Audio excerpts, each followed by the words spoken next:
FAQ session number 8। उसके अंतर्गत आज हम प्रमेय पीड़िका तथा विद्रदी के बारे में अभ्यास करेंगे। यह कॉमनली पूछा जाने वाला प्रश्न है। AIPGT अंतर्गत प्रमेय पीड़िका तथा विद्रदी फ्रीक्वेंटली आस्क्ड क्वेश्चन के अंतर्गत आता है। तो सबसे पहले प्रमेय पीड़िका संख्या। आचार्य चरक अनुसार कुल संख्या 7। आचार्य सुश्रुत अनुसार कुल संख्या 10। चरक अनुसार 7, सुश्रुत अनुसार 3 अधिक है, कुल संख्या 10। कौन कौन सी 3 अधिक है? पुत्रिणी, मसूरिका एंड विदारिका। यह 3 नाम आपको खास याद रखने हैं, यह विशेष है। आचार्य सुश्रुत अनुसार कुल प्रमेय पीड़िका की संख्या 10, जिसमें चरक से 3 आधिक्य है, जो कि पुत्रिणी, मसूरिका तथा विदारिका है। प्रमेय पीड़िका के कॉमन स्थान कौन कौन से है? तो मांसल प्रदेश, संधि तथा मर्म प्रदेश। सबसे पहले हम देखेंगे शराविका। शरावी के बारे में आचार्य चरक का मत है अंतम उन्नता मध्य निम्ना। शरावी का अर्थात क्या? शराव सदृश। जैसे रसशास्त्र में हम शराव संपुट पढ़ते हैं, गुजराती में इसे कोडिया बोलते हैं। तो वो कैसा होता है? उसका जो मध्य वाला भाग है, मध्य वाला भाग वो आभ्यंतर गर्त है। यहाँ पे आप इमेज में देख सकते हैं, उसमें तेल वगैरह जो है वो पूर्ण किया है। उसका जो एंड वाला जो सरफेस पार्ट है, अंतम उन्नता मतलब वो एलिवेटेड है। अंतम उन्नता मध्य निम्ना। वर्ण कैसा होगा? श्याव वर्ण की होगी। आकृति कैसी होगी? शराव आकृति संस्थिता। आगे की हर स्लाइड में जो ब्लैक राइटिंग में नीचे वाला जो मत होगा वो सुश्रुत का होगा। शराव रूपम तदरूपम निम्न मध्या शराविका। अर्थात सेम ओपिनियन है, कुछ और इसमें डिफरेंस नहीं है। यहाँ पे आपको याद क्या रखना है? अंतम उन्नता मध्य निम्न। आप याद कैसे रख पाएंगे? आपको यह जो इमेज है उसको विजुअल करनी है, उसको आपको मानस प्रत्यक्ष करनी है। वर्ण कैसा है? श्याव है। यहाँ पे आप इमेज में देख सकते हैं श्याव वर्ण है। इसके बाद सेकंड है कच्छपिका। शराविका के बाद है कच्छपिका। कच्छपिका अर्थात कछुओं के सदृश। चरक अनुसार लक्षण क्या है? अवगाढ़ अर्ति ही निस्तोदम। अर्ति तथा निस्तोद, तोद यानी प्रिकिंग पेन, अर्ति यानी एक्सेसिव पेन। महावास्तु परिग्रह। महावास्तु जो कि बहुत बड़े एरिया को कवर करता है, महावास्तु परिग्रहम। लक्षणम कच्छप पृष्ठाभम। कछुए की पीठ के सदृश अर्थात एलिवेटेड है, उनको कच्छपी बोलते हैं। सुश्रुत ने इसके लिए बताया है कुर्म संस्थानम सदाहम। ज्यादातर यहाँ पे चरक वाला मत ही पूछा जाएगा। नेक्स्ट है झालिनी। झालिनी IMP है। सभी जो प्रमेय पीड़िका है उसमें भी ज्यादातर ये पूछी जाती है। स्तब्धा शिरा झालवती। यहाँ पे आप इमेज में देख सकते हैं पूरा एक शिरा का जाल बना हुआ है। स्त्राव कैसा होगा? स्निग्ध स्त्रावम। महाआशयम अर्थात ज्यादा एरिया को कवर किया है, महाआशयम। सूक्ष्म छिद्राच झालिनी। यहाँ पे आप इमेज में एकदम सेंटर में देख सकते हैं सूक्ष्म छिद्रा। याद क्या रखना है? शिरा झालवती, स्निग्ध स्त्राव युक्त तथा सूक्ष्म छिद्रा। यह महत्वपूर्ण है, यह ज्यादातर पूछा जाता है। सुश्रुत ने क्या बताया है? झालिनी तीव्रदाहम। किनसे आवृत है? मांसम जालम समावृतम अर्थात मांस जाल से आवृत है। चरक ने क्या बताया है? शिरा जालवती। चरक ने शिरा जाल बताया है, सुश्रुत ने मांस जाल बताया है। नेक्स्ट है सर्षपी। सर्षपी में क्या है? पीड़िका नाती महती अर्थात जो अत्याधिक उत्सेद युक्त ना हो, जो बहुत बड़ी ना हो। क्षिप्रपाका महारुजा। यहाँ पे इमेज में आप सबसे पहले देख सकते हैं पाक के लिए अग्नि का सिंबल दिया है क्षिप्रपाकम। महारुजम पेन के लिए पेन का सेंसेशन बताया है क्षिप्रपाकम महारुजम। सर्षपी सर्षप आकृति, सर्षप के समान होगी। इसके लिए सुश्रुत ने क्या बताया है? गौर सर्षप। स्पेसिफिकली वर्ण बताया है गौर शर्षप।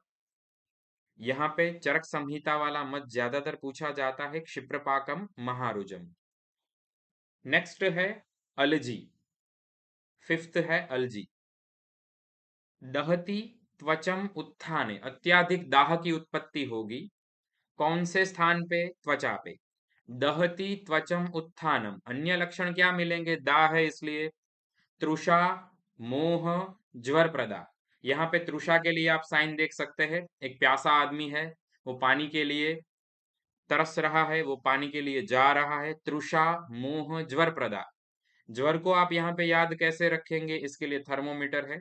तो अलजी में दो यहाँ पे विजुअल्स है, एक प्यासा आदमी, सेकंड थर्मोमीटर। अलजी का प्रत्यात्म लक्षण क्या है? तृषा, मोह, ज्वर प्रदा। इसके लिए सुश्रुत ने बताया है रक्ताः सिताः स्फोटवती, रक्त शीतम स्फोटम। नेक्स्ट वाली पीड़िका है दैट इज विनता। विनता का लक्षण है पृष्ठम वा अपि उदरे अपि वा। स्थान बताया है, यहाँ पे साइट बताई गई है, पृष्ठम या फिर उदर। महती पीड़िका, नीला पीड़िका, महती अर्थात जो बड़ी है, महती पीड़िका।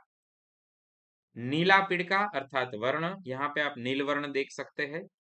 यहाँ पे तीन चीजें आपको खास याद रखनी है, पृष्ठ उदर स्थान है, पीड़िका महती है और नील वर्ण की है।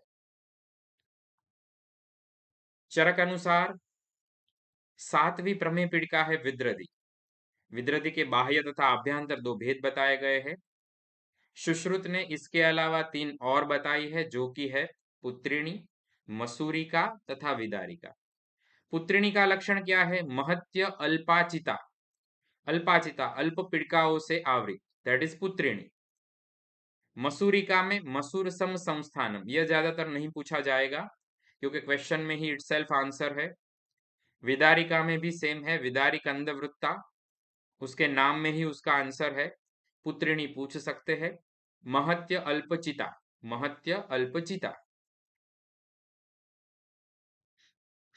सातवां जो प्रकार है दैट इज विद्रदी। तो विद्रदी के लिए बाह्य तथा आभ्यंतर विद्रदी। सबसे पहले इसमें चरक संहिता मत विद्रदी के कुल दो प्रकार, बाह्य विद्रदी, आभ्यंतर विद्रदी।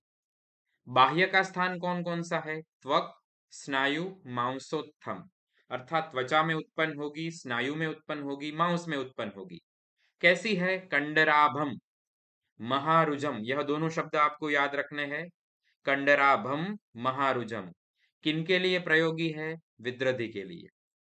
आभ्यंतर के लिए क्या अन्य संप्राप्ति बताई है? अंतः शरीरे मांसम अश्रुगम आविशंति।